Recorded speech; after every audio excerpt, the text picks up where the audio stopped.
The Harry Potter series introduces us to so many wonderful things, including Horcruxes, wizards, Hogwarts, and just even magic itself. But in my opinion, one of the best things about the Harry Potter series is the Hogwarts houses. The four houses are Gryffindor, Hufflepuff, Ravenclaw, and Slytherin, and in the Harry Potter series, the one that we're most accustomed to is definitely Gryffindor. Our main heroes, Hermione, Ron, Harry, are all in Gryffindor, and that's not even including Fred and George, Percy, Neville Longbottom, Seamus Finnegan, and much more. But for all the other houses, there's not many characters that we know. I mean, in Hufflepuff, we know Cedric Diggory, and in Ravenclaw, we know Luna Lovegood, Cho Chang, and I think that's it, Professor Quirrell. And then in Slytherin, we also know Malfoy, Lord Voldemort, Professor Snape, or Severus Snape, Lucius Malfoy. But a thing I think the Harry Potter series did a little bit wrong is I think they overloaded characters in Gryffindor. There's no balance. We see so many characters in Gryffindor and not many in Hufflepuff, Ravenclaw, or Slytherin. I mean, a lot in Slytherin, but Ravenclaw, Hufflepuff, not so much. Like for Hufflepuff, we know, I think, one character. We know Cedric Diggory, and that's it. So in this video, I'm going to be breaking down what is the best Hogwarts house, and I'm going to be basing this off of how many, great wizards we've seen out of each house. And a lot of people don't know that there's many great wizards in each house, but it's not deeply explained in the books or the movies. And the way we're going to be figuring out which is the best house is by breaking it down into 3 sections. The first section is which house has produced the most powerful wizards. The second section is which house has produced the most good wizards. And the third section is which house has produced the least amount of dark wizards. The first house we are going to be talking about is Gryffindor. This house is by far the most known house, with wizards including Harry, Hermione, Neville, Ron, Percy, Dumbledore, Professor McGonagall, and much more. So for producing powerful wizards, in my opinion, this house is very high up, and it's number 2 for me, because it doesn't pass Slytherin. While Gryffindor has many good wizards, they're simply just not as powerful as the Slytherins. But for producing good wizards, I would say this house has to be number 1.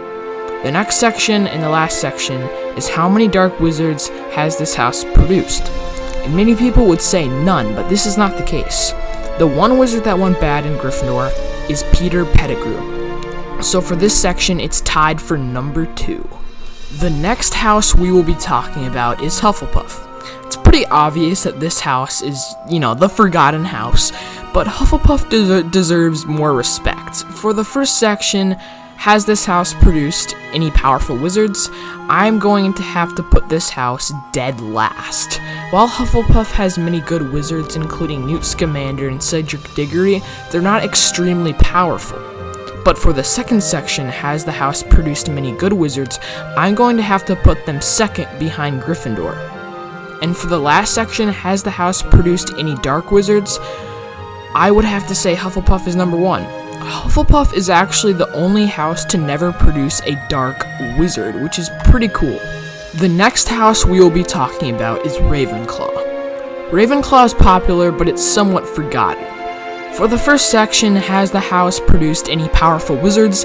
I'm going to have to put them second to last above Hufflepuff. The reason I am doing this is because of the Ravenclaw having Professor Flitwick, who is known as one of the best duelists of all time. For the second section, has the house produced any good wizards? This house does pretty bad, and being dead last for me. There's simply not many good wizards in this house besides Flitwick, and Slytherin actually has more good wizards, including Merlin, Horace Slughorn, and Severus Snape. And for the final section, has the house produced dark wizards? Ravenclaw is second to last above Slytherin. Ravenclaw has produced Professor Quirrell, who is considered a dark wizard due to joining Voldemort. They also produced Gilderoy Lockhart, who isn't a dark wizard, but he's also definitely not a saint. And for the last house, we have Slytherin. Slytherin is one of the most popular houses, if not the most popular. They have wizards such as Lord Voldemort, Severus Snape, Merlin, and much more. For the first section, has the house produced any powerful wizards? I have to put Slytherin at number 1. They have the likes of Lord Voldemort, Severus Snape, and much more, who are all extremely powerful. For the next section, has the house produced any good wizards? I have to put Slytherin at second to last behind Ravenclaw. And for the final section, has the house produced any dark wizards? Slytherin is obviously dead last, with producing the likes of Voldemort, Lucius Malfoy, and basically all the Death Eaters. Now that I have broken down each house, I'm ready to make my list and find out which is the best Hogwarts house. For my number 4 spot, I have Ravenclaw. This house simply does not compare to the other houses in my opinion, and for the sections that we broke down, it was dead last.